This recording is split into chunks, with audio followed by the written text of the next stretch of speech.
ETF index mutual funds నేర్చుకుని stock మార్కెట్లో రాణించాలనుకుంటున్నారా? వెంటనే ఈ నెంబర్కి కాల్ చేయండి.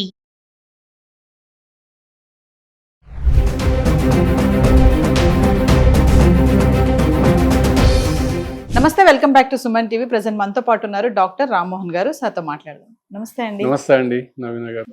రామ్మోహన్ గారు, ఒక విషయం చెప్పండి. మనం గతంలో కొన్ని వీడియోస్ చేసాం సీనియర్ సిటిజన్స్ గురించి. Yes. నా టాపిక్ ఏంటంటే ఈరోజు మామూలుగా ఈ ఆస్తులు ఇవన్నీ కూడా పిల్లలు వారసులే కాని దానికి తల్లిదండ్రులు చూడడానికి కానీ పలకరించడానికి కానీ కాదు అనేది ఒక టాక్ నడుస్తుంది. ఎంత ఆస్తి ఉన్నా కూడా కొంతమంది ఏంటంటే వృద్ధాప్యంలో వయసులో వాళ్ళు వెళ్ళి మన ఓల్డేజ్ హోమ్స్ లో ఉండడము, ఆస్తి లేదా అంటే ఉంది, పిల్లలు లేరా అంటే పిల్లలు ఉన్నారు, అయినా ఎందుకు అక్కడే ఉంటున్నారు, చివరికి వాళ్ళు చనిపోయాక కూడా ఈ పిల్లలు వాళ్ళ యొక్క బిజీ లైఫ్ లో వాళ్ళని చూడడానికి కూడా రావటం లేదు, తదితర కార్యక్రమాలు కూడా చేయడానికి కూడా లేదు. ఎందుకు ఇలా జరుగుతుంది అంటారు? ఎక్కడ తప్పు జరుగుతుంది అంటే? చాలా మంచి టాపిక్ అండి ఇది. ప్రస్తుతం ఉన్నటువంటి పరిస్థితుల్లో చాలా మందిని చూస్తున్నాం మనము. ఆస్తి పైనే మొత్తం అంతా కూడా చుట్టూ తిరుగుతుందండి. ఎక్కడికి వచ్చి ఆస్తికి వస్తుంది. పిల్లలు పెంచుతారు, పెద్దవాళ్ళు చేస్తారు, వాళ్ళు కష్టపడతారు, తల్లిదండ్రులు వచ్చేటప్పటికల్లా పిల్లలు ఏం చేస్తున్నారంటే, నువ్వు మాకేం ఆస్తి ఇచ్చావు అంటే ఆస్తి కోసమేనా నువ్వు పిల్లలు నీకు చదివి పెంచి చేసి నీ సంబంధించిన రంగాల్లోకి నేను తీసుకొస్తున్నారు. అటువంటిప్పుడు నువ్వు ఎంతసేపటికి ఆస్తి గురించి పిల్లలు ఎందుకు ఆలోచిస్తున్నారు? మరి అంటే వాళ్ళ ఆప్యాయత అనురాగాలు మీకు గుర్తుకు రావడం లేదా? ఎంత కష్టపడి పెంచితే నువ్వు ఆ స్థాయికి వస్తావు. ఆ స్థాయి వచ్చి నువ్వు సంపాదించుకో. నీకు సంబంధించిన తల్లిదండ్రులు నీకు మంచి పొజిషన్ ఇచ్చి చేశారు, ఎంతో ఎంతో వచ్చారు, కానీ ఎప్పటికీ కూడా ఆస్తి ఇవ్వలేదు నువ్వు మాకు, నిన్ను ఎందుకు చూడాలి మేము అంటే ఆస్తికి దానికి లింక్ పెట్టడం అనేది చాలా దారుణం అండి. ఎట్టి పరిస్థితుల్లో కూడా చాలా మంది మెజారిటీ పీపుల్ ఇప్పుడున్న జనరేషన్లో జరుగుతుంది అది. అంటే ఇప్పుడు అలా అంటున్నారు కదా, ఈవెన్ ఆస్తి ఉన్నా కూడా చూడని పిల్లలు ఉన్నారు, ఎందుకంటారు అలా? ఎందుకు వస్తుంది ఆస్తి ఉన్నా చూడడం లేదు అంటే దానికి ఎన్నో కారణాలు ఉన్నాయండి.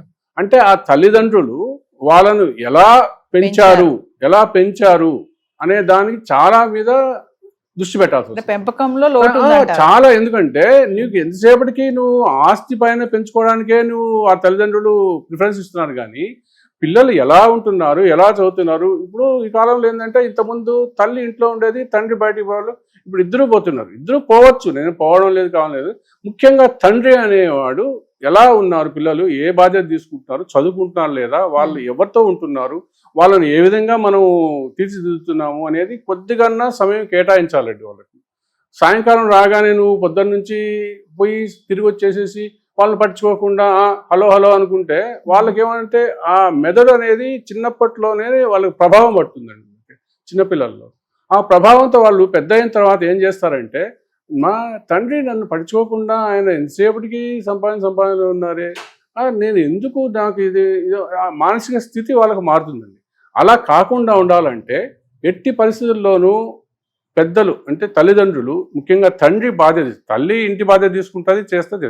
తండ్రి అనేవాడు తన పిల్లలకు సంబంధించిన ఆడపిల్లలు కానీ మగపిల్లలు కానివ్వండి, వాళ్ళకి ఎలాంటి మనకు వాళ్ళకి ఇవ్వాలి వాళ్ళకి ఇవ్వాలి. ఎందుకంటే ఇప్పుడు జనరేషన్లోనే ఎక్కువ వస్తుందండి అది. ఎందుకంటే నేను గమనించేది ఏంటంటే, ఇప్పుడు జనరేషన్లో ఏమవుతుందంటే వాళ్ళంతా కూడా పట్టించుకోకుండా ఎవరి పనిలో వాళ్ళు ఎందుకంటే తల్లిదండ్రులు వెళ్ళి పట్టించుకోలేదు అనమాట.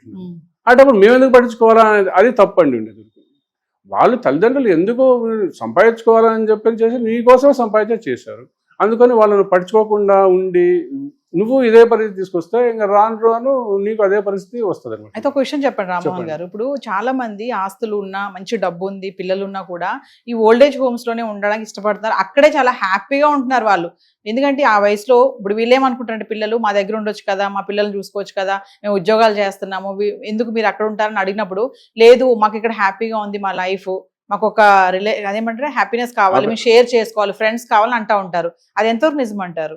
అది ఎంతవరకు అంటే కొంతవరకు నిజమేనండి. ఎందుకంటే ఈ పిల్లలు వాళ్ళ పిల్లలు వాళ్ళ పిల్లల్ని చూసుకోవాలా చేయాలని అంటారు, నిజమే.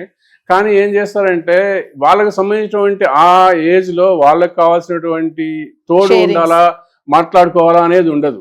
ఏమంటారు, ఎంతసేపటికి పిల్లలు చూసుకోవడానికి మేము ఉన్నామా, ఇంకా మాకంటూ ఒక ఇది లేదా, జీవితం లేదా అనేటట్టు ఆలోచిస్తున్నారు. కానీ దానికి తోడు వాళ్ళు కూడా మా పిల్లల గురించి కదా, వాళ్ళని చూసుకోవాల్సిన బాధ్యత నాది కూడా ఉంది కదా, సరే తప్పనప్పుడు వాళ్ళు కానీ వాళ్ళు కూడా హెల్ప్ చేయాలన్నమాట. ఎస్ ఇప్పుడు పిల్లలకు కూడా హెల్ప్ చేయాలి, ఎందుకంటే వాళ్ళు చూసుకోకపోతే వేరే వాళ్ళను పని మనుషులను పెట్టి చూసుకునే దాంట్లో ఇది లేదు కదా. అందువల్ల వాళ్ళు కూడా ధోరణి మార్చుకోవాలి. మాకెందుకు లేదు, మాకు చేస్తున్నాం, మేము అనాథాశ్రమంలో ఉంటాము, వాళ్ళ దగ్గర పోయి మా ఫ్రెండ్స్ ఉంటారు చేస్తారు అని అంటే, ఇప్పుడు నీ పిల్లలు నీ బాధ్యత ఉపయోగించి బయటికి పోతున్నారు, వాళ్ళని చూసుకోండి అనేది అది కూడా బాధ్యతే అండి. అందుకోసం లేనప్పుడు, నువ్వు ఎవరు లేనప్పుడు, పిల్లలు విదేశాల్లో ఉన్నారు వాళ్ళకి లేరు అటప్పుడు నువ్వు ప్రిఫర్ చేసుకో, అనాథాశ్రమాలకు వెళ్ళి ప్రిఫర్ చేసుకో.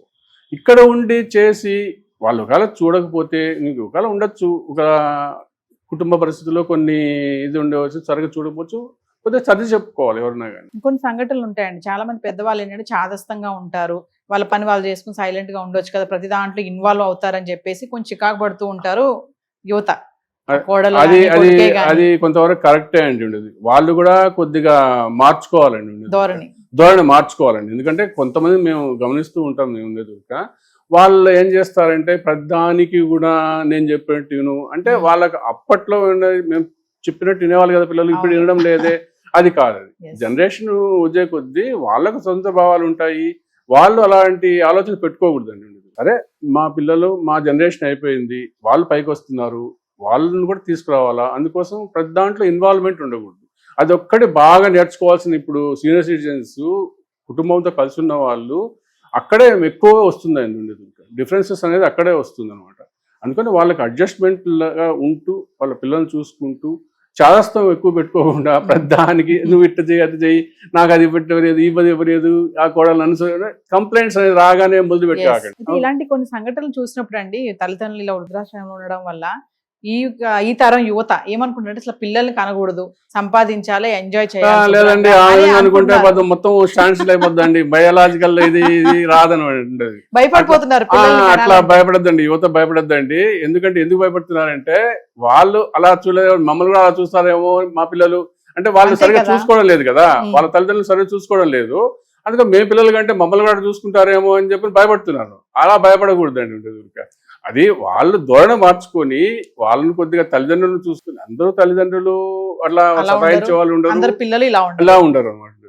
కాబట్టి వాళ్ళను కూడా అర్థం చేసుకొని పిల్లలకు అనేది అది ఒక మన సమాజంలో ఉన్నటువంటి ఇది వాళ్ళకి ఇది అనమాట. దానికోసం భయపడే జనరేషన్ వద్దు, మాకు పిల్లలు వద్దు అనేది ధోరణి మార్చుకోవాలండి. అంటే ఇదంతా కూడా పెంపకంలో లోపమే అంటారా, ఇలా చూడకపోవడం?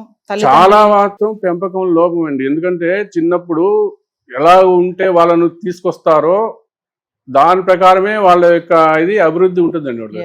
మెంటల్ గా ప్రిపరేషన్ అనేది చిన్నప్పటి నుంచి తల్లిదండ్రులు చేసేదాన్ని బట్టే ఉంటుంది. దానికి ఒక ఉదాహరణ చెప్తాను నేను, అంటే నాకు సంబంధించిన ఉదాహరణే చెప్తానండి. మాది చిన్నప్పుడు పేద కుటుంబం అనమాట, మా ఫాదర్ చిన్న ఉద్యోగి అనమాట, మాకు కొద్దిగా 8 మంది పిల్లలు అనమాట, మేము 3 అన్నదమ్ములము, 5 మంది అక్కడ 8 మంది ఉన్నాము. అప్పట్లో ఆయన కొడుకు సరే జరిగిపోయింది అది. తర్వాత మా నాన్న కష్టపడి చదువు చూస్తూ ఉంటే నేను ఫస్ట్ క్లాస్ స్టూడెంట్గా ఉన్నప్పుడు, సరే 10th క్లాస్లో ఫస్ట్ మార్క్స్ వచ్చినాయి. అప్పుడు మా కొలీగ్స్ అంతా కూడా చిన్న టెలిఫోన్ ఆపరేటర్ ఉద్యోగాలు వచ్చేటి ఈజీగా.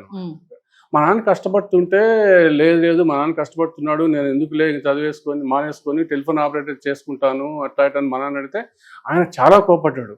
ఏం రా నేను చదివించలేదు అనుకున్నాను అంటే, ఆ తల్లిదండ్రులు వాళ్ళకి పిల్లలు, నేను చెప్తున్నానంటే పిల్లలకు ఆ విధంగా వాళ్ళకి చెప్పిన దాని వల్ల, అదే నాయన మా ఫాదర్ నన్ను ఎంకరేజ్ చేసి ఉంటే నేను టెలిఫోన్ ఆపరేటర్ గా అయిపోయింది, నేను డాక్టర్ గా చదివేవాడిని కాదనమాట. అలా ఉండకూడదు, అదే ఎదగాల అనే కాదు, మీరు ఎదగాలి, మేము కష్టపడతాం. మేము అలా పెద్దలు అనేవాళ్ళు పిల్లలకు కొద్దిగా చిన్నప్పటి నుంచే, అంటే ఉదాహరణ చెప్తే అలా అన్ని విషయాల్లో కూడా ఒక తప్పుదో పడుతూ ఉంటాడు కొడుకు, తెలియకుండా వాళ్ళకు ఆ టెండర్ వయసులో ఏం కాదు, కొంతమంది తాగుడుకు అంటే సిగరెట్ తాగడం పిల్లలు చూసుకుని అటు చూసినప్పుడు తల్లిదండ్రులు నాయన అది మంచిది కాదు, వేరే వాళ్ళు అల్లరి చేస్తారు అట్లా కాదు, అట్లా వాళ్ళని పెంపకంలో మంచి తీసుకురండి. మెయిన్ పెంపకం ధోరణిలో ఇలాంటివన్నీ రాకుండా ఉంటాయి. రామ్మోహన్ గారు చివరిగా ఒక మాట చెప్పండి, ఇప్పుడు ప్రెసెంట్ ఉన్న సిచ్యువేషన్ లో, జనరేషన్ లో రన్నింగ్ లైఫ్ అయిపోయింది, వైఫ్ అండ్ హస్బెండ్ ఇద్దరు కూడా ఉద్యోగరీత్యా బయటికి వెళ్ళిపోవడం, పిల్లలేమో కాలేజ్కి స్కూల్స్కి వెళ్ళడం, వాళ్ళిటు ఉదయం పోవడం మళ్ళీ సాయంత్రం కలవడమే. మరి మీరు అన్నట్టుగా ఇవన్నీ చెప్పడానికి సమయం లేదు, ఏది లేదు అని అంటున్నారు, మాకు అంత టైం లేదు పిల్లలతో కూర్చుని మాట్లాడి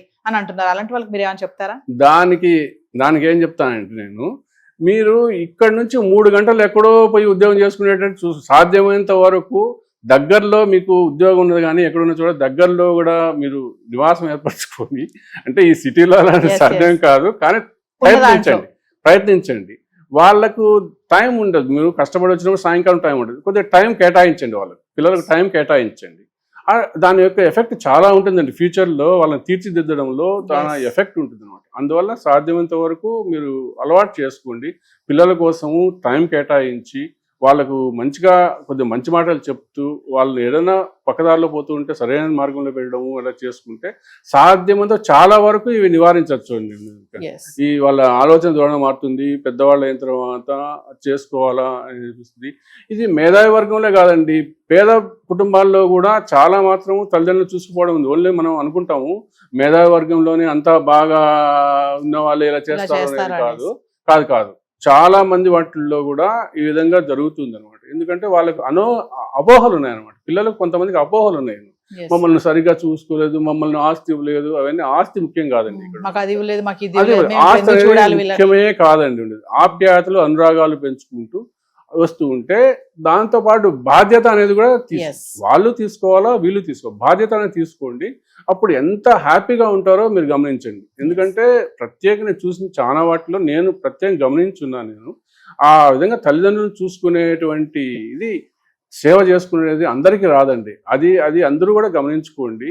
వాళ్ళు మనం బయటికి పోయి వచ్చినప్పుడు చూస్తే వాళ్ళు హ్యాపీగా ఉన్నారంటే నీకు ఎంత ఇది ఉంటుందో, నువ్వు చేసే ప్రతి ఒక్క పనిలో కూడా నీకు సహకారం ఉంటుందండి. Yes. నేను గమనించిన చాలా కుటుంబాలు అనమాట. కాబట్టి అందరూ కూడా ప్రతి ఒక్కరూ తల్లిదండ్రులను చూసుకొని, వాళ్ళు కూడా తల్లిదండ్రులు కూడా పిల్లలను కొద్దిగా వాళ్ళు అర్థం చేసుకొని మంచిగా పోతుంటే ఎన్ని సంసారాలు అయినా కానీ బాగుంటుంది. వాళ్ళందరికీ నమస్కరిస్తున్నాను. Thank you sir.